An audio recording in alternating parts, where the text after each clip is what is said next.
Welcome back to Sound 101. I'm Andrew from DD Microphones. Today's episode is going to be all about how to create a sound mix.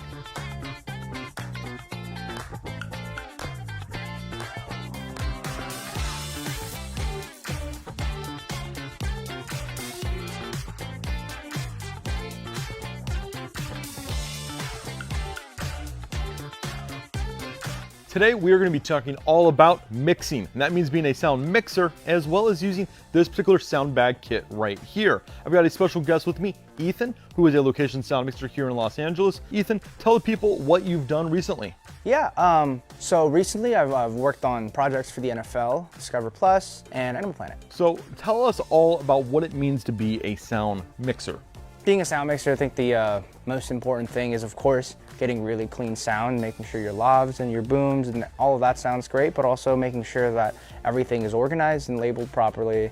And if, using time code and things like that to make sure that when post gets your sound, it not only sounds good, but they actually know what the sound is for. In terms of mixing and things like that, generally, you want to make sure that things aren't phasing, the mics that aren't being used are faded down, and making sure that everything kind of is at a good middle ground where it's not too hot or it's not too low. So Ethan, tell us, what kind of gear does a sound mixer need to get started with? So the gear obviously can change from job to job, but I think really the most basic is this bag over here. 2 lavs and a boom, and a battery distribution system, some headphones, and a boom pole. So yeah, that's called an ENG style kit, and it's what, like 2 and a boom, right? Yeah, 2 and a boom. So that's gonna get you started, and that's classic interview, short film, small project kind of a sound kit. Definitely, yeah. So it's a 3-channel kit. How do we wire this all up though?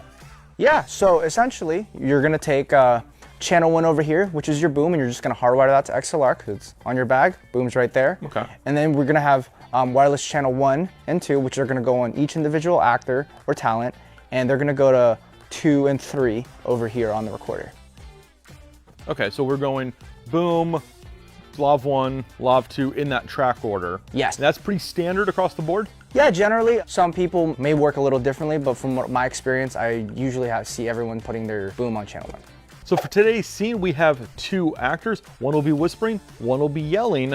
Are we covered? Yeah, definitely. We've got 2 lavs, 1 on each actor. We have the boom that we can use for the whole scene as well. And when they're yelling or when they're whispering, we can just ride the levels. So I think we'd be more than covered.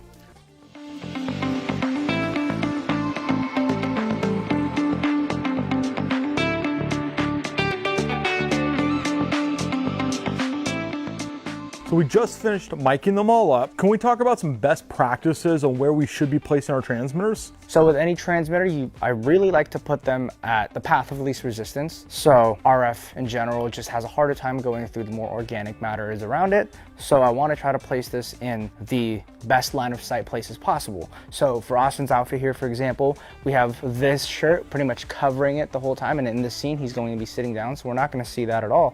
So all I have to do is lift it up, plug it in, wrap it up really quickly, and it just disappears right there, and you're not even gonna see it because of the particular blocking for the scene.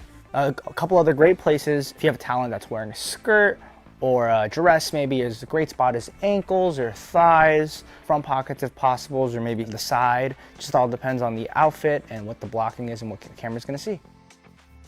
Let's just take a second right there to pause and talk a little bit more about the wiring process and when it happens during a shoot day. So when an actor or actress arrives to set, they're immediately going to get ushered into wardrobe, hair, makeup. Now, do not go and bother them because they are going to be probably rehearsing lines and doing all of their actory things. The AD will then bring them to you when they are done in wardrobe and hair. So they are going to come to you and say the phrase, "They are ready to be wired."